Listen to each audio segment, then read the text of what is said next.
everybody, and welcome to our maths lesson for today. Right, what we're going to do is we're going to start off with our first worksheet that has got a table at the top, everybody. And you are going to add up some senses for me. So you'll look at your 15 cents and you'll say plus 5 cents. Write down your answer. 15 cents plus 15 cents and write it down, and 15 cents plus 10 cents and write it down.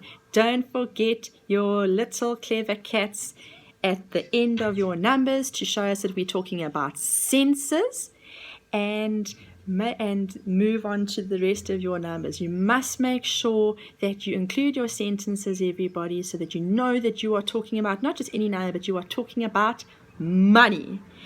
Then we're going to do some different number sentences for 8. How many different ways can we make totals of 8? So if I have to have two numbers, how do I make 8? What must I plus together to make 8? What three numbers must I plus together to make 8? And then you've got two little take away sums, and you can make your own. So you can say 8, take away anything that you want, but make sure your takeaway number that you write down is not bigger than 8. So make sure that the numbers that you write down to take away from 8 are smaller than 8. So like, for example, 8 take away 2 or 8 take away 5, because you can't take away more than what you've already got. So if you've got 8 sweeties, you can't go and take away 9. So make sure your numbers are smaller than 8 that you are taking away. All right, then we're going to look at our numbers, everybody, at 28, 46 and 21, and we're going to break them up into tens and ones. We're going to look at our first number, 28. Now we look at our 2, everybody, and don't forget our first number is always a 10 and our next number is always a 1. If we've got 28, it's helped us. We've got 2 tens and we've got 8 ones. But if we have to break it up into a plus sum, what can you hear? What if we have to break up those numbers? What do we see? What do we hear? Right, I've got 28. So what would I write down? So let me give you a different example. If I've got, for example, 78, I would look at my 7 and my 8 and I say, what can I see? What can I hear? I can hear 70 plus 8. 70 is my 10. 70 plus 8 is my 1. Then we're going to color in our, so you're going to do those 3 numbers for me and break them up into our tens and ones. And we're going to move on to our money. And this is our paper money, everybody. So if you think about a 10 rand or a 20 rand or a 50 rand or 100 rand, what colors are they? What colors do I remember my paper money being? And color them in.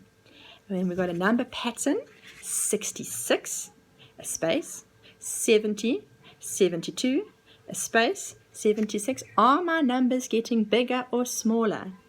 If they're getting bigger, how many numbers are we going up to each time? So what are we going up in? Are we counting in ones? Are we counting in fives? Or are we counting in twos? Look for the patterns and write them down.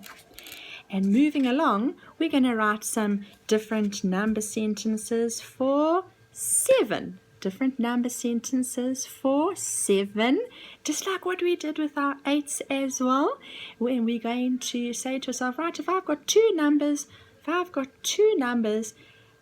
do I make 7? Or if I need to have 3 numbers, they must make a total of 7. All right, and again, you're going to make up 2 takeaway sums, so anything you like. 7 take away 1, or 7 take away 6, or 7 take away 7. Then we're going to look at some purses again, and we are going to add up all our money. Don't forget, our rands always stick together, and our senses always stick together. But of course, if So just make sure you look at your purses carefully and you keep your rands together and you keep your senses together. Don't forget your capital R's in the front of your totals. Write your rands numbers, so the number of rands that you have, so your R, your number of rands, a little full stop, and then write your senses. Then we're going to have some fun with some doubling and halving. Remember, doubling, we are adding the same number each time. So if we've got 5, if we double 5, we have a 5 and a 5 and we get 10.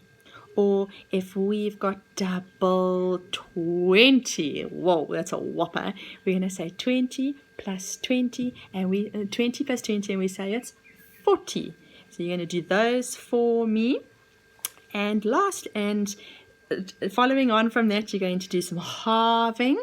Remember what we've talked about in class, everybody. If you get a little bit stuck, especially with your bigger numbers like 24, or let's do another example. If I've got 22, let's do 22. If I've got 22 and I have to halve it, and I think that's a little tricky, what you can do is you can look at your 22, you look at your 10. You say to yourself, that's not just a 2, it's actually 20. What is half of 20? You know that's 10. That's 10. So you're going to keep 10 in your head. And then don't forget about your other 2 for 22, your 1s. What's half of 2? Oh, that's easy. That's 1. So we're going to say, we had our 10, remember? And we're going to say 10 plus 1, which gives us a total of 11. So what is half of 22? We say it is 11. Right. Then some counting in 5s, everybody. You're going to count your 5 rand coins for me, and you can count them 5, 10, 15, and write down your total. So you're going to say to yourself, right, how many 5 rand coins do I have? Count how many coins you've got. Don't count in 5s yet. Count how many coins you've got. Write it down. And then what is your total value? So if you have to then count all of those coins in 5s, write down your total. And then we've got some repeated addition, but you know how to do that. We're going to count in 5s. And lastly, we've spoken about this before, grade 2s. Our repeated addition is exactly what is going to help us when we do our time sum. So like our repeated addition, we've got 1, 2, 3, 4, 5, 6, 7, 8, 9, 10 5s. A much easier way and a much shorter way than writing 5 plus 5 plus 5 plus 5 plus 5 and so on. We're going to count how many 5s we got, which is how we get our 10. And we're going to say times 5 because we're counting in 5s because we have 5 rand coins. And you're going to write down your answer. Don't forget your capital R's for rands. And lastly, don't forget your capital R for rands, but don't worry. When you write down your repeated addition answer and your times answer, don't worry, you don't need a R for that. You just want a number. Okay. And lastly, we have got some 2 rand coins, and you're going to firstly say to yourself, right, how many 2 rand coins do I have? And then count in 2s and write down your total number of rands. Then you've got some repeated addition, counting in 2s again, write down your answer. And then a much easier way than writing such a long sum, we've got 11 2s. We've got 11 coins, and we are counting in 2s. We're counting in 2s and write down your answer. Good luck, everybody, and maybe blow your parents away today with how much you can remember and how much you can help them. All right. Bye-bye, everybody.